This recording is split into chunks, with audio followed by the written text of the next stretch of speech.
Welcome to Field Lab Earth, the podcast that's all about past and present advances in the fields of agronomic, crop, soil, and environmental sciences. Today, we'll be talking to Dr. Joshua Sleper. If plant breeding were a poker game, you'd have to play a lot of hands to beat the house. Quantitative genetics hopes to give players an advantage by recognizing patterns that can point to future successes. In strawberry, a genetically complex and labor-intensive plant, this is particularly important. This episode, Joshua joins me to discuss his work using quantitative genetics to help give strawberry breeders a hand. I'm your host, Abby Morrison. Let's talk about science. Hi everyone, welcome to the show. Today we have Joshua Sleper with us. Joshua is a quantitative genetics researcher in the Horticultural Sciences Department at the University of Florida.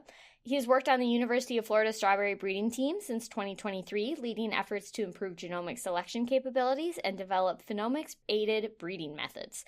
Prior to his work at the University of Florida, he worked for a decade in the seed industry, leading breeding technology teams, exploring new methods to optimize plant breeding processes.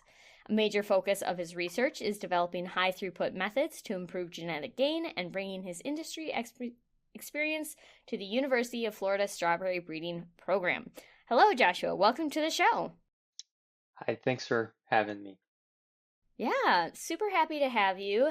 And today we were talking about wonderful fruit, strawberry. So before we dive into that, I think it's helpful to just provide a bit of an overview of some of the terms that we kind of mentioned above and we'll talk more about later. So can you start us off by just kind of explaining what quantitative genetics is? Sure.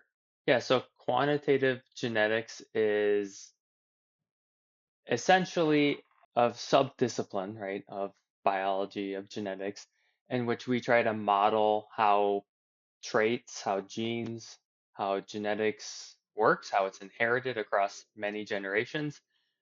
It's really kind of the mathematical side of biology and genetics. Sure. And so we've talked about this a little bit before on the show, but we have kind of phenotypes is the kind of like what you can observe visually or with other senses. Genotypes is kind of the genes side of things, the DNA. So if that comes up later, we have that covered. But you also had a really good analogy in your prep work for this related to cards. So can you walk us through that? Sure. Yeah. So in world of plant breeding or quantitative genetics, right? The analogy that I always use to explain it to people is kind of a casino or a card analogy, where we're always a plant breeder is always essentially playing against either a competitor in the market, right? A new variety or a new hybrid or whatever it is, or even against nature, right? If there's a new disease or a new pest that has moved into the area, or an old disease or old pest, we're trying to play against that, right? And like in cards, we are in a probability kind of state. Genes and chromosomes and genetics doesn't exactly work out exactly the way that we want it to all the time.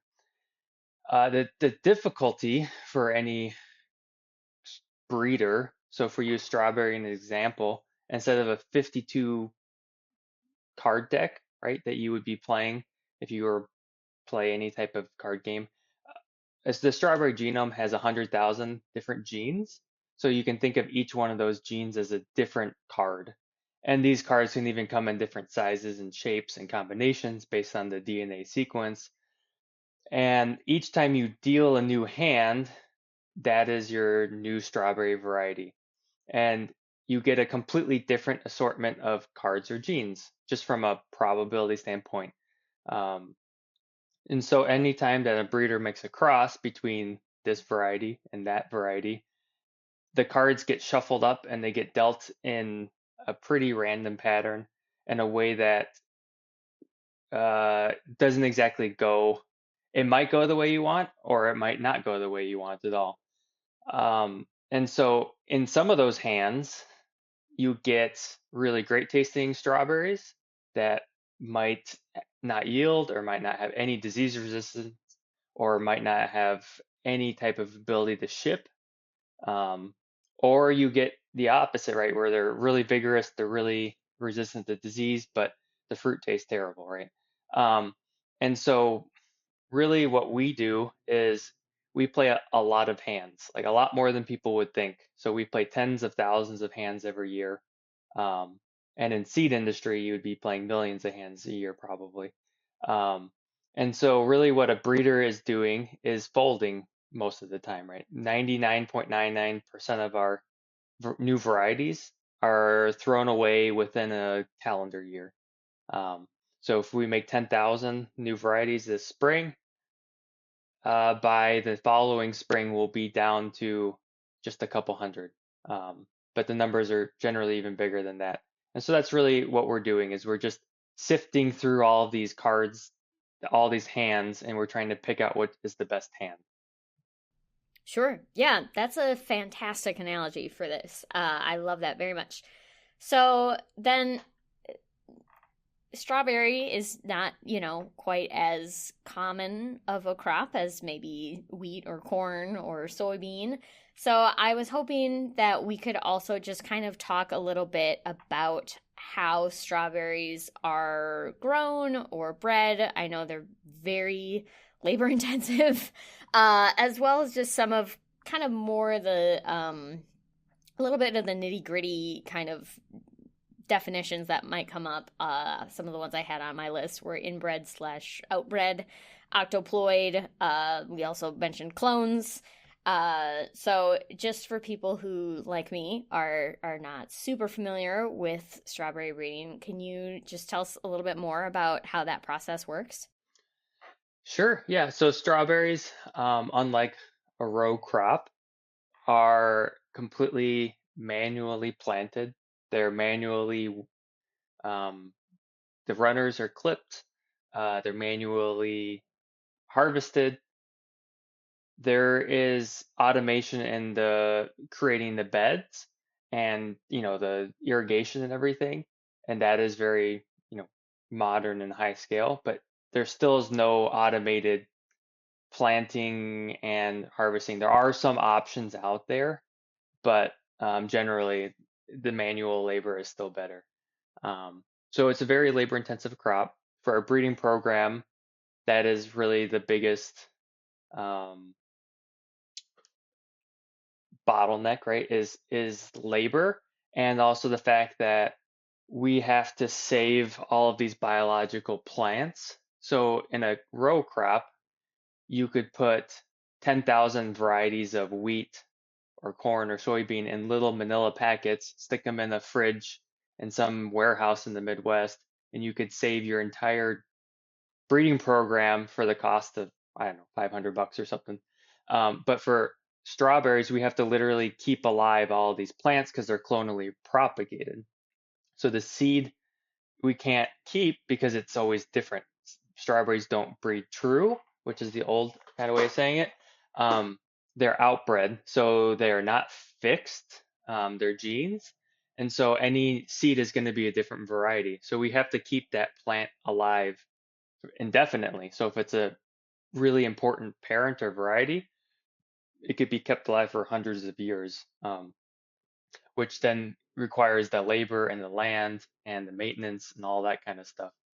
Um, and so to explain the clonal side of things, strawberries, if anybody has grown them listening, they runner, right? They keep going. They're a weed essentially, right? They grow more and more plants. They keep rooting, and so that's a clone that we talk about.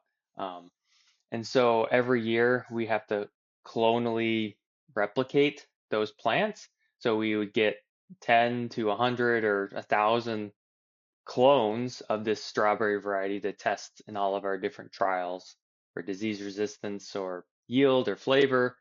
And then that's really the bottleneck too, to go from breeder to Florida strawberry grower is to get to go from the one plant in 1 year that we created to then 10 and then to 100. And then eventually we're talking millions of plants, which takes years to do. This isn't, it takes a lot longer than it would. And we don't have the cycling ability of a seed propagated crop with counter nurseries as fast and everything. So, I love that. I mean, obviously, I don't love that it's like very labor and time consuming. But I think Apple is like kind of similar to that, where like that's why you mhm, have to like graft so much. So I'm familiar with that idea in trees, but I guess trees seem a little bit more. I mean, obviously they also take an exceptionally long time to grow, but it feels more manageable to me to be like, well, just keep the tree alive as opposed to like just a little plant. As someone who has often accidentally killed my plants, that sounds very stressful. Um, so uh, the other one is octoploid. Can you explain that one? yeah. So if you think about humans, right, we are what's called a diploid. We have two sets of chromosomes, one from our mother, one from our father. Uh, Plants can do weird things in propagation. And so essentially what had happened in the evolutionary history of strawberry is four different species came together. The exact history is still being worked out in the literature. There's a lot there. I think we're kind of getting closer to a definitive answer. But essentially, strawberry is four different species in one. And so then it has eight of the chromosomes instead of two, which makes the genetics much more complicated and why the genome was only fully sequenced, 10 years or 15 years later than a lot of other species. It just is more complex. And then all these four, it's a really cool history if you want to read on it. But essentially, strawberry was created from Fer- Fragaria virginianus, which is eastern strawberry that's grown in the Midwest and East Coast. It's a wild strawberry. And then there's a West Coast wild strawberry, Fragaria chiloensis. And then that was a hybrid, what's called a hybrid homoploid, I think, species that is now Fragaria ananasis. But underneath all those is four different diploid progenitors that are spread across the entire world. So Fragaria vesca grows everywhere, and Fragaria eumene, I think that's how you say it, is like in Japan and East Asia. And so all of these genetics came together to make strawberry, which is why it's so complex, I would say. That's incredible. I'm so glad because I know you mentioned in your prep work that it was like, oh, it's made from four, and I was like, why is it not like quadruploid? But I guess that makes sense now. Okay. Fantastic. Yeah, that's very cool. I'm learning so much already. So, moving on to the actual research, now that I have spent a lot of time fangirling over how cool strawberry is. So you mentioned you're doing quantitative genetics. You're trying to get these strawberries to just do a better job, find them faster, all that stuff for your card analogy to win against the house.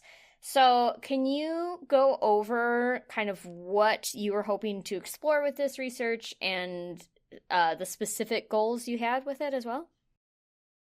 Yeah, so our paper was really exploring what's called genomic selection in strawberry families. So every time we make a new cross, a new family between variety A and variety B, we we're basically trying to see, can we predict that with just knowing its DNA, which has a lot of advantages because it speeds up the process. Instead of having to grow that plant, it's a quick sample in the greenhouse, and then either we keep or we discard. Um, it is also currently cheaper than growing it in the field, not just the time, but it's also the cost. And we also can apply those models to a lot of traits or phenotypes that we would not be getting immediately. So in the first year, we can only phenotype on a very small scale. And so it takes 2 or 3 or 4 years to really evaluate a strawberry variety for a lot of different phenotypes. And so with the DNA markers, the DNA, we can basically predict how disease resistant it's going to be, or all these other traits, or even how it tastes, um, which we wouldn't be able to do that for a lot longer. So, Sure. And how does like the order of this work? So are you taking like a sample and then doing genetic testing on it to be like, this is what we know that these traits, these DNA markers or whatever are tied to these traits, so you take a little cutting to be like, are they there? Or are you doing your like modeling first to decide whether you even want to make that cross? Like, what is the order of operations for this? uh, I would say all of the above. Okay. So yeah, we do. That's kind of comes down to a difference between parent selection and progeny selection. So we do use genomic selection to do parent selection as well. And so that would be basically we have these 500 core varieties and we rank them with the DNA markers to say these are going to make the best parents. But then also on the progeny side, we are doing that. Um, and so then, yeah, if we have 500 new seedlings from this cross, then we would take a very small sample of the leaf whenever it's a month old or what, very, very young. And then based on our historic data, we would be able to predict how well those plants are going to perform based on the DNA patterns, essentially. So it's actually a little bit easier to explain this now with all the AI and machine learning. This is essentially what quantitative geneticists have been doing for decades, where basically we take this historic data and the models figure out patterns in the DNA, and then we can predict what's going to happen next.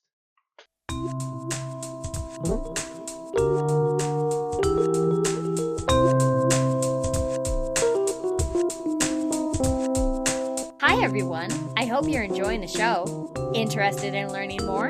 Joshua's paper, Within Family Genomic Selection in Strawberry, Optimization of Marker Density, Trial Design, and Training Set Composition, published in the Plant Genome, is always freely available. If you are a certified crop advisor or certified professional soil scientist, you can take the quiz for continuing education units for this episode, which can be found in our show notes or on certifiedcropadvisor.org. Let's get back to the show. All right, so, yeah, I would love to hear. I mean, obviously, we're talking a little bit about it now, but if you could go over the methods that you were applying in this specific paper, if there's any differences from what we were talking about, that would be fantastic. Sure. So yeah, this paper was really a data science cross-validation paper where we had a large training set. So we had like 10, maybe not 10 years, but a large historic set of strawberry breeding data where we had thousands of different varieties in the field tested, and we had the genetic data on it. And then we built models in different ways, in different forms, to basically predict these new families that were also grown in different years. Um, and we just wanted to see how well we can actually predict all of the sisters in that one family. To then validate that, yes, if we do this in the future, because this was a blind test essentially, then it would work and that we would be able to apply this at scale within the breeding program. And so we were trying to figure out what's the most efficient way to do it in terms of the number of DNA markers we need, what's the best way to build these training sets, and basically how accurate actually is it if we predict these new strawberry families and in a new environment. Perfect. So you're basically taking your historical data to kind of guess how to train your models to guess how well a new variety is doing, and then you're growing to kind of verify that they your models were working the way that you hoped that they would work. Um, correct? Yeah. Yeah, that is correct. Okay, Yeah. perfect. Okay, so what did you find? Yeah, so we found that it works quite well, which is actually pretty very consistent. Genomic selection has been used in agriculture for over 2 decades now. So that was always known that it's going to work. It's just to what extent is it going to work in strawberry with it being an octoploid genome? And how do we build the models was the question that we did not know. So strawberry, what we basically found is that we don't need the 50,000 DNA markers that we had started with. We could whittle it down by 90% or even more, and still have almost the same prediction accuracy, which then makes the DNA sequencing a lot cheaper. Um, and then we also found that the way that we build the models does is not the same as what is done in the row crops. So essentially, strawberry is a recurrent population, and so there isn't as much what's called linkage disequilibrium. Um, Basically, when we're playing the cards, they're not as sticky. In wheat or soybean or corn, they self-pollinate, which makes the cards really sticky, and so you get these hands that have huge chunks of DNA, and so you have to train the models differently, and you need less DNA sequences, etc. But in strawberry, that was the difference, is because it's outbred and recurrent population. It really kind of changed how we build the models. And then the other kind of the most important thing for our program was that when we trained the models, we showed that having one clonal replicate, it basically gives you the exact same prediction accuracy as having five clonal replicates in the field, which just in theory then could reduce our labor by 80%, and we would still be able to train the models, um, and also just be able to test more varieties then, which it's kind of a snowball effect. The more you can test, the more accurate you're going to be, and just the more robust your breeding pipeline is. Sure. So why, if they're clones, why would you need more than one? Like in theory, is there like a small amount of change that happens between them, or how does that work? Yeah, so that's just biology. That's agriculture too. So if you've ever grown a garden, you can have the exact same, say, tomato plant, and one dies and one doesn't, and there's just micro things going on. Um, Across the field, you could have a difference in the drip irrigation. You could have a pest thrips in one corner of the field at some point that then changes the dynamics. You could get different the clonal replicates that come from our nursery are not all the same. Some are big, some are small. We try to keep them as consistent as possible, but one could be harboring a disease without us knowing too, and it could die. And so there's all these things that can happen within the process. And so in the traditional breeding sense, we would need a lot more replication. But with the DNA markers, that basically becomes part of our replication because they're sharing all these genes. And so the models can basically figure out whether the best genes and whether the best genetic combinations, even without having as much replication in our trials.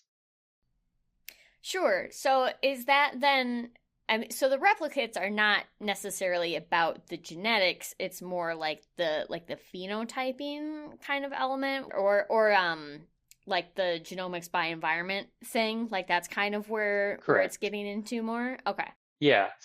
Replicates is right is a statistical way to increase your power, right? So you make more replicates so then you can get a better guess as to what the true estimate actually is.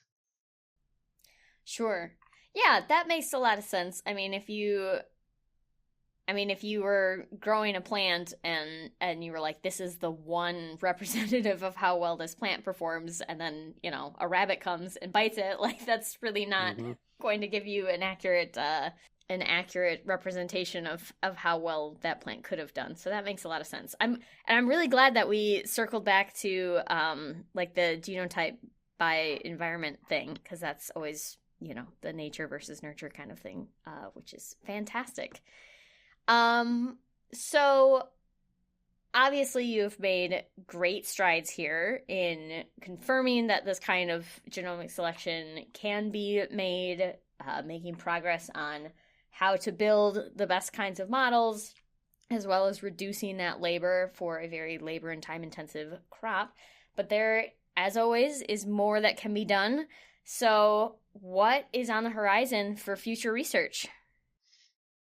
Yeah, so I already kind of hinted at this, but genomic selection isn't really new. Um, and what we did in the study really wasn't novel in the sense that it hasn't been studied before. It's new to strawberry.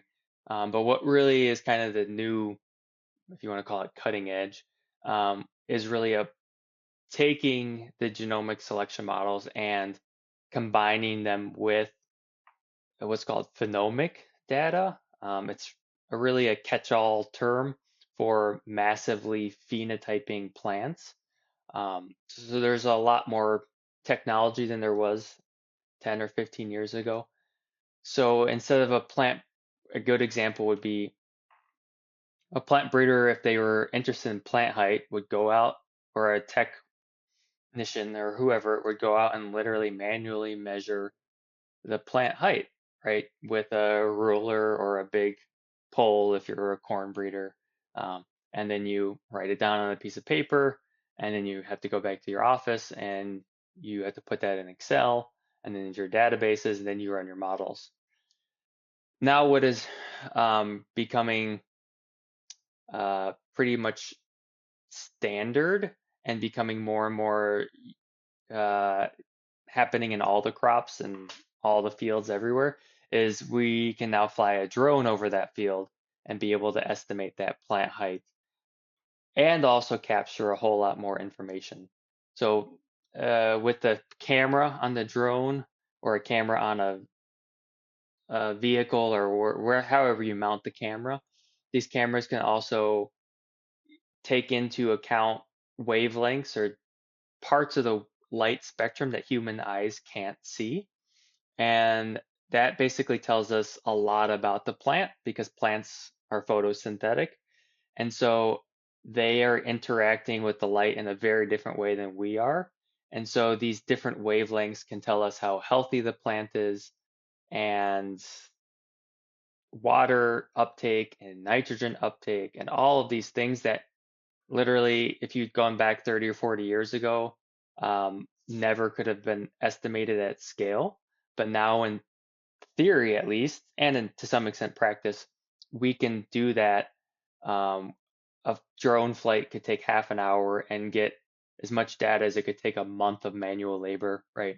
Um, and so basically, is how do we combine that massive amount of data with the genetic data to then build even better models and to do it cheaper too, because drones are very cheap. They're even cheaper than the DNA sequencing.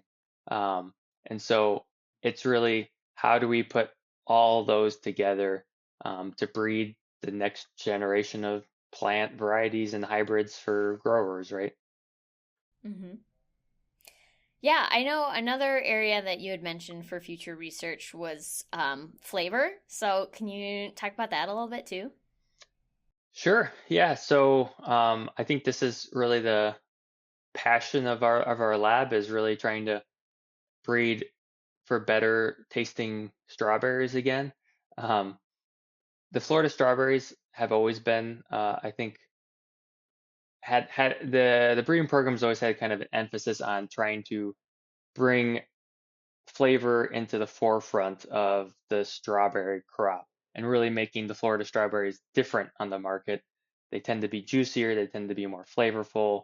Um, and so that's really, it's like passion, but it's also the future, I think, of fruit breeding, is that we now have a lot more data and abilities to mine how flavor works and how we can breed for better flavor.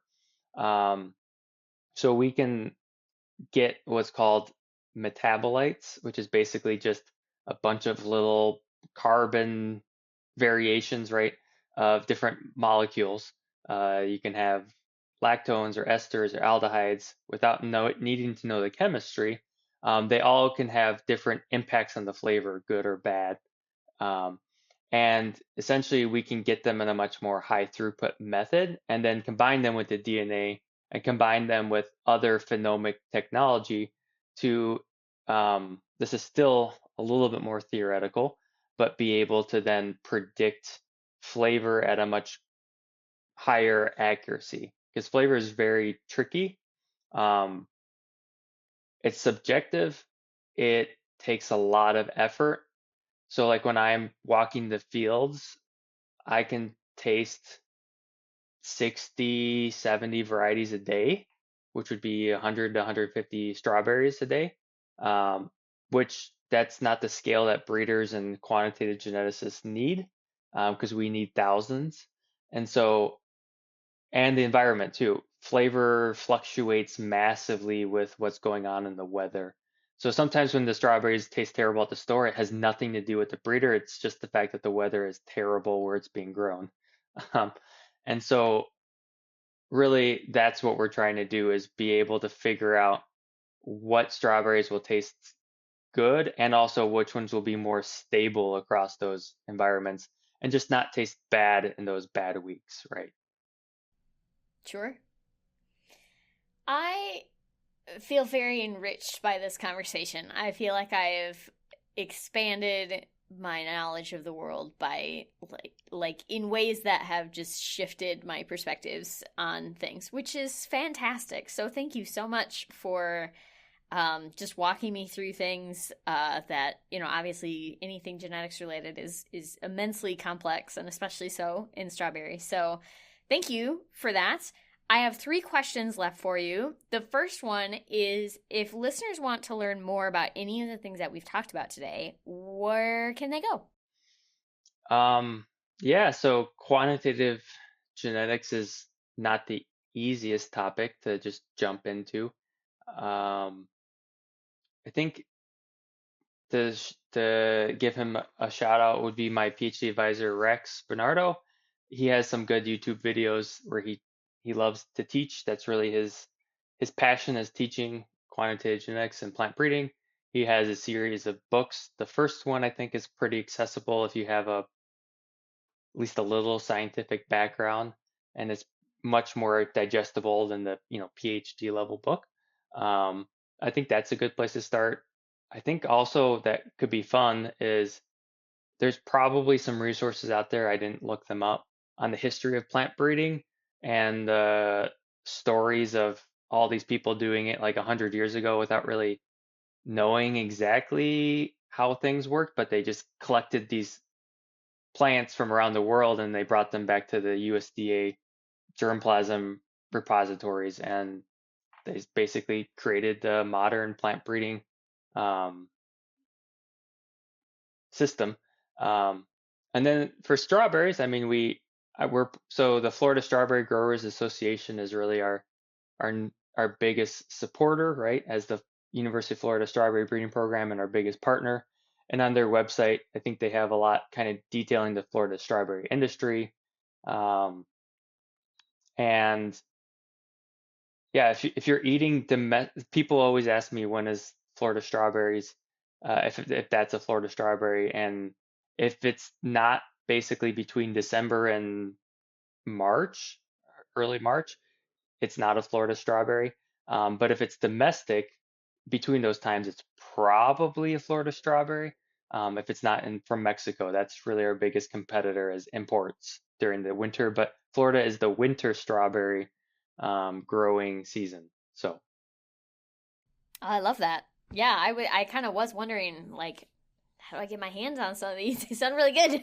Um, So then next question, if people then want to take that next step, and that could be, I mean, you mentioned it's not really a thing you can just dive into immediately, but that could be from a science perspective, consumer, whatever, farmer, how can people get involved with the kinds of things we've talked about today?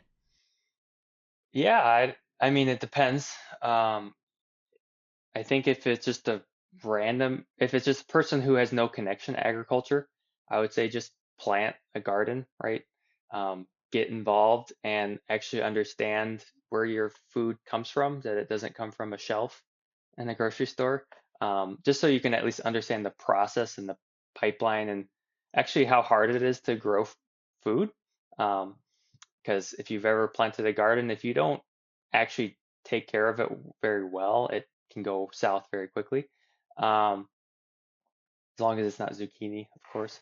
Um, but yeah, and then on the scientific side, I think our biggest need is just public uh, funding is in my lifespan is down over 30% for agriculture research. And agriculture research is really the backbone of what has made this country, right? And it's really one of the best ROIs we can have as a nation. And breeding and genetics and this research just gets more and more complex and more expensive, and funding keeps going down lower. And so it is really hard. And if we want to really make bring back healthier food, like having more strawberries or more fruits and vegetables, it's going to require that. I guess one of the things that my analogy is I would rather have my kid really want the strawberry instead of just eating one. I want them to eat three or four instead of, reaching for the strawberry flavored fruit snack that's just corn syrup, right? Um, so that's really, I think, would be my encouragement is I don't know who or what or how, right? I don't know how that happens, but it is a hard season for scientists and just the plant breeding area because the funding has been continues. This isn't just a now thing. This has been 25 years of decreased funding. So Yeah, absolutely. Gotta support it. So then, final question. What is one fun fact that people wouldn't know about you if all they had was your research? I guess I'll go with I like to cross country ski in the winter. So that's what I like to do as a hobby, I guess. Nice. Yeah, this has been a wonderful conversation. Thank you so much for your time and for all that you are doing to help us have better and hopefully more numerous strawberries in the future.